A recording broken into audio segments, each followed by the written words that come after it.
जय श्री कृष्ण। यान्ति देवव्रता देवान् पितॄन् यान्ति पितृव्रताः भूतानि यान्ति भूतेज्याः यान्ति मधाजिनोऽपि माम्। अध्याय 9 श्लोक 25।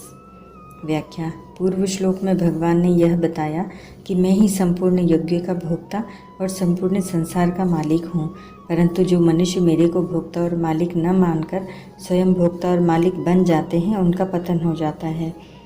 अब इस श्लोक में उनके पतन का विवेचन करते हैं।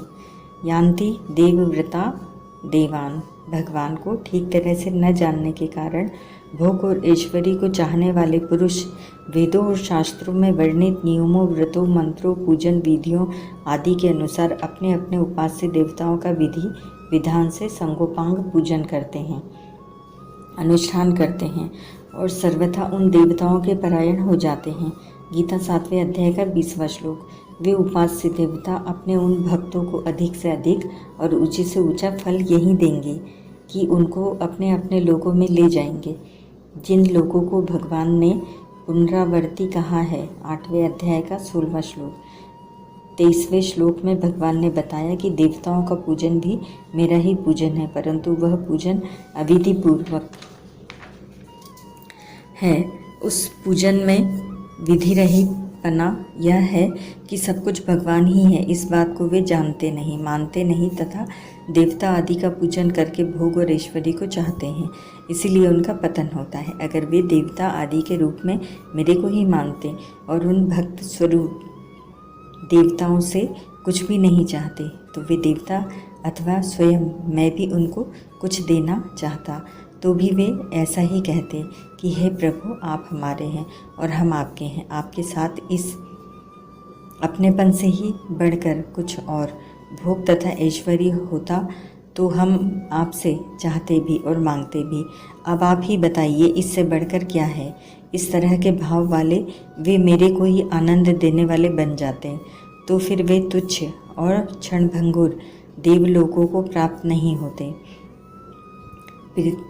पितृण्यांति पितृव्रताः पितृण्यांति पितृव्रताः। जो सकाम भाव से पितरों का पूजन करते हैं उनको पितरों से कई तरह की सहायता मिलती है। इसीलिए लौकिक सिद्धि चाहने वाले मनुष्य पितरों के व्रतों का, नियमों का, पूजन विधियों का संगोपांग पालन करते हैं और पितरों को अपना इष्ट मानते हैं। उनको अधिक से अधिक और ऊंचे से ऊंचा फल यह मिलेगा कि पितर उनको अपने लोक में ले जाएंगे। इसीलिए यहाँ कहा गया कि पितरों का पूजन करने वाले पितरों को प्राप्त होते हैं।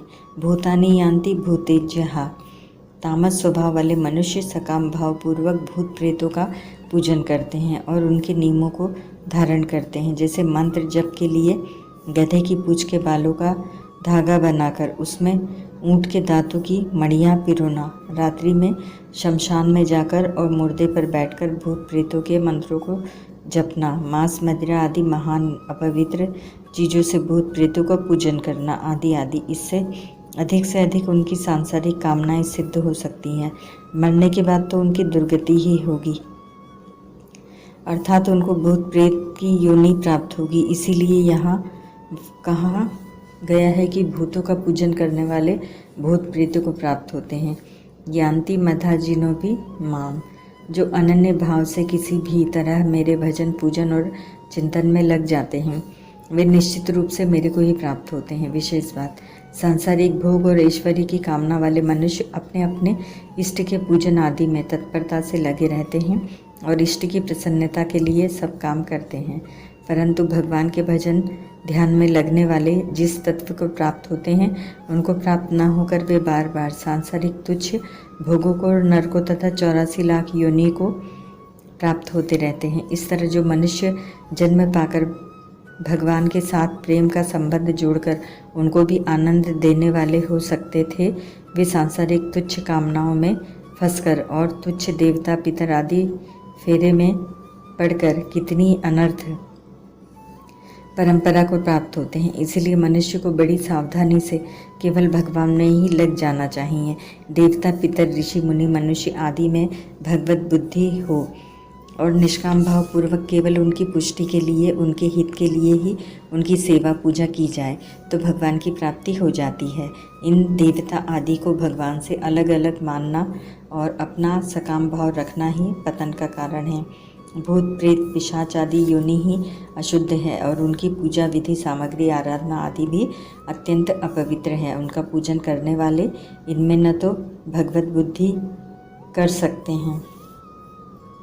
अगर भक्त का किसी भूत प्रेत में भगवत भाव हो भी जाए तो उस भूत प्रेत का उद्धार हो जाता है और भक्त को भगवान के दर्शन हो जाते हैं। जैसे भक्त नामदेव जी को एक बार लंबे कद का एक भयंकर प्रेत दिखाई दिया तो वे उसे भगवत स्वरूप ही समझकर प्रसन्नता पूर्वक कह उठे, भले पधारे लंबक नाथ, धरनी पाँव स्वर्ग लो माथा, जोजन भर के लांबे हाथ, शिव सनकादिक पार न पावे, अनगिन साज सजाए साथ, नाम देव के तुम ही स्वामी, कीजिए मोह को आज सनाथ। इससे उस प्रेत का उद्धार हो गया और उसकी जगह भगवान प्रकट हो गए।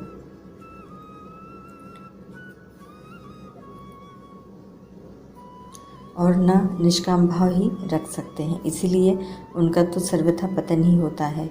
इस विषय में थोड़े वर्ष पहले की एक सच्ची घटना है। कोई कर्ण पिशाचिनी की उपासना करने वाला था। उसके पास कोई भी कुछ पूछने आता तो वह उसके बिना पूछे ही बता देता कि यह तुम्हारा प्रश्न है और यह उसका उत्तर है। इससे उसने बहुत रुपये कमाए। अब उस विधा के चमत्कार को देखकर एक